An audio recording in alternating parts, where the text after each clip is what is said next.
you for being here with us at this live webinar. And today I wanted to speak about a very nice emotional topic.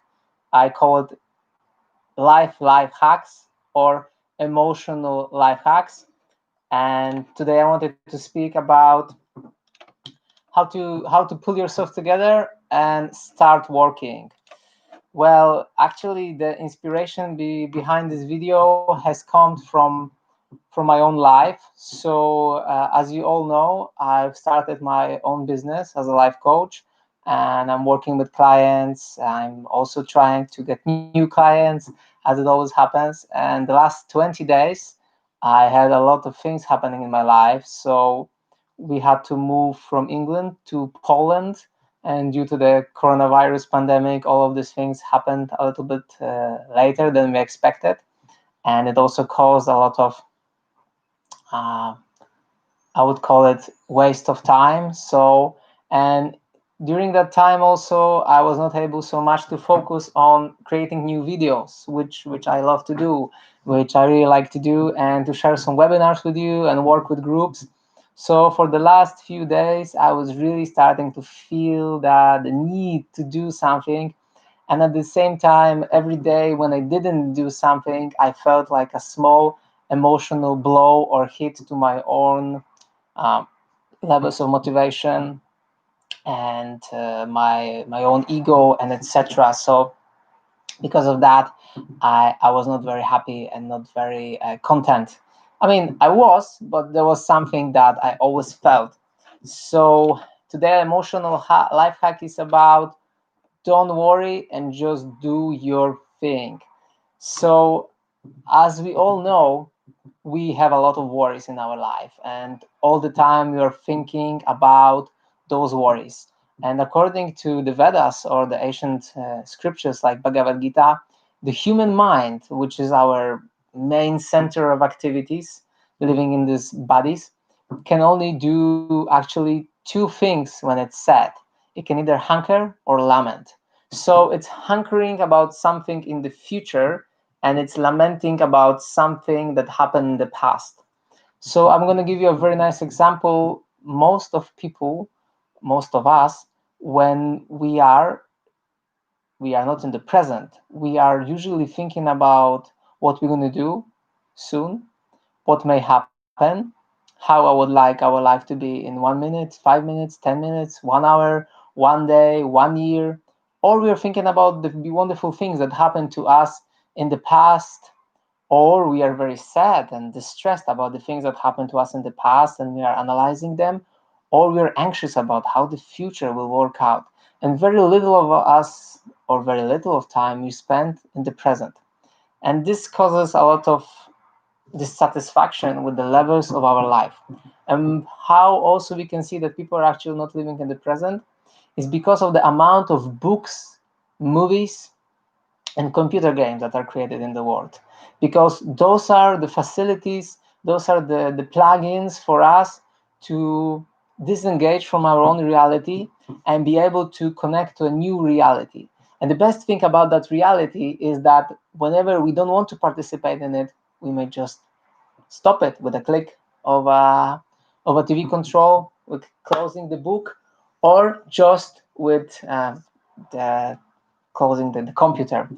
So, for instance, we have such an amazing person like Harry Potter, and you read the adventures of Harry Potter in his book, which I love personally, and I read all the parts of Harry Potter.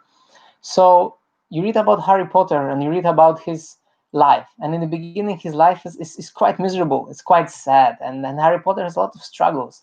And we may identify with those struggles. We may think, oh, he's just like us, trying to live. And the life is not so easy. And he has struggles. But then in the end, he finds this magical way. And that's actually magic that helps him to get out away. And he becomes a hero with the help of his friends and with his wit and his intelligence and etc. But of course, he has many struggles, and we like that he has struggles. This is what keeps the books interesting, that he has the struggles and problems, And this is the same thing we should do in our life, but somehow or other we don't do. We disengage. We watch more movies about other lives, about other people's lives, and we try to live their lives rather than our own lives. And the same thing happens with computer games. Oh, and also there we are able to actually, in the computer game, to actually manipulate a little bit more and feel the emotions, and kill someone or be killed by someone, etc. This kind of we may flirt with someone, talk with someone, and there are no boundaries. So the interesting thing is that all the struggles, all these feelings, all these emotions we may live in our own life, but somehow or other we don't want to do it because we are afraid of the consequences, and we are afraid that if we made a mistake in our life, then it's the end, game over. But that's not the truth. So the first and most important thing about one of the emotional life hacks is not to be afraid of performing any failures, and not to be afraid of making mistakes. That's normal. We're all going to make some mistakes, and rather than thinking that we're going to do something properly, we should understand that probably we're going to do a mistake, a big one or a small one, but definitely we're going to do something that's not going to be correct over there. So we should not be afraid. Even all the gurus, all the best persons in the world that we are following and we would like to be like them, our authorities, they made loads of mistakes. And the difference between them and us is that they were not afraid to make more of those mistakes. So that's the first emotional life hack, as we understand. Maybe two, because the first one is to be in the present. The second one is to actually be not afraid. Another thing is, even if we are not afraid and we want to start doing something, we often procrastinate. And this procrastination has many reasons. But one of the most often reason I found is perfectionism. For instance, as you can see on this video, I have something on my face. And for the last 2 or 3 days, I was thinking, should I make a video or should I not make a video? Because maybe people will not like how I look, and that's not perfect, and people will not like it, and my videos have to be perfect, and etc etc. I have to put the best content for the people with the best audio, with the best camera and everything. So I was thinking that, like, for instance, right now I forgot my microphone, and what, should I start the video from the beginning? No, it's okay. The microphone is good enough, and it took my sound even from speaking far away. So the idea is that we should not be afraid of being a perfectionist, because often in the process of doing something, we are actually able to learn how to do it and how to be better at it. So don't worry about doing something, doing a failure, and doing something not as best as you expected to do, because no one does the things in the beginning the best they can do it. Usually they do it 90%, 80%, and later they are getting better and better at it. Another interesting thing I would like to speak about you is our false ego, or our ego, our image, how we feel ourselves around people and how we interact with people. We may think like, oh, I'm not ready to do that, I'm not ready to change, I'm not ready to go for my own plan, because what the people will say, what my family will say, what my close friends will say, what my partners will say. Well, the truth is that, well, to be truly happy, one should change himself, and one should change himself in a direction that he feels is the best at this moment. Sometimes it may be that you have to wait a little bit, but we should never stop doing something just because we feel that other people will not accept us as we are. Because very often, once we change and become different people, you for sure you experience this when you're 7, 14, 21, 28. Somehow or other, magically, most of your friends, they disappear, and you get new friends, new circles, new people, because your brain chemistry changed. You changed as a person. You have new experiences, new ways of living. So we should not be afraid of doing something just because other people may not accept it. So that's a very powerful emotional life hack, is that do not be afraid of your own image. Do not be afraid that people will not accept your image, because in the end, you are the person that is living with yourself all the time.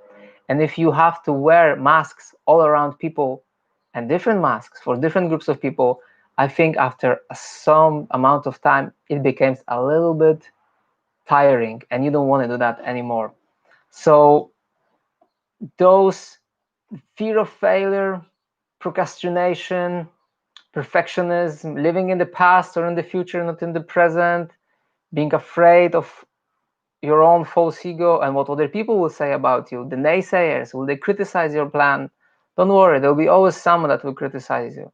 Like for instance, with my coaching, I'm trying my best. I'm learning how to be a better coach every day. And I understand that some of my materials are not first class yet.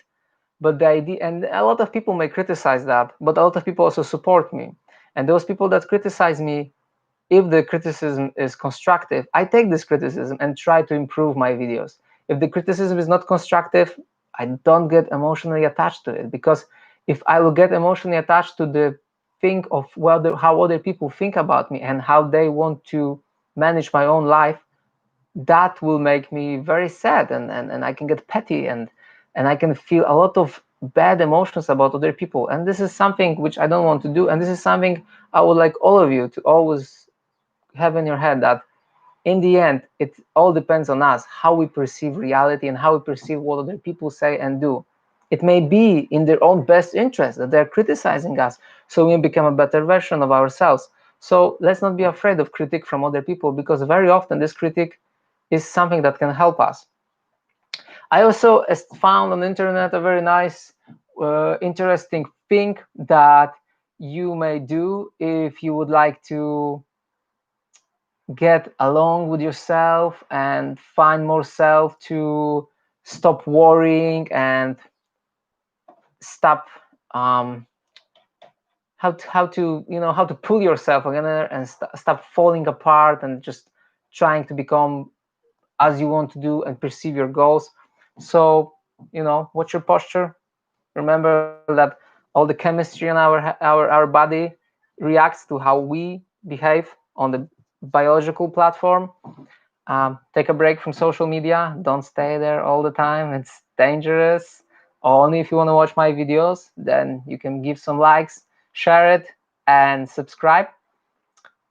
Put yourself to any challenges. Find yourself like Harry Potter and just try to overcome your challenge. Today your challenge is to not to eat this donut. Are you able to find a magical spell for not eating this donut and finally reading that book that you wanted to read? Spend some time alone, analyze yourself, analyze your feelings. What do you like about yourself? What do you like about other people? What you don't like about yourself? From time to time, some self-analysis of the day, of your life, is something that can give you inspiration for the future and help you to get in that mood of less caring and more doing.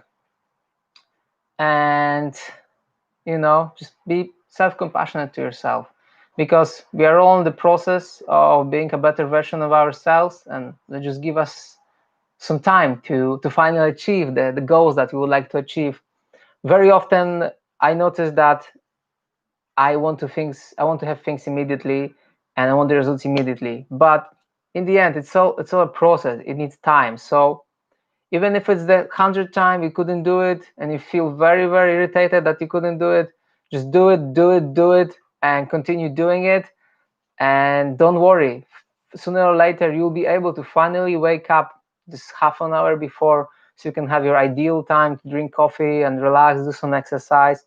Even if you couldn't do it all year, 365 days, there'll be a day when you'll be able to do it one time, two, three, 5, 10, 11, because success builds more success. And we should not be afraid of just simply not being able to do something in the beginning. No one was able to do something from the beginning, even babies when they walk. So guys, that was my 50 minutes for you to speak about this topic, about how to pull yourself together and start working. And I believe that this will help you because this helps me. Okay, it was John Carroll Coaching. See you soon. Please subscribe us, give us some love likes, some hearts, and see you around.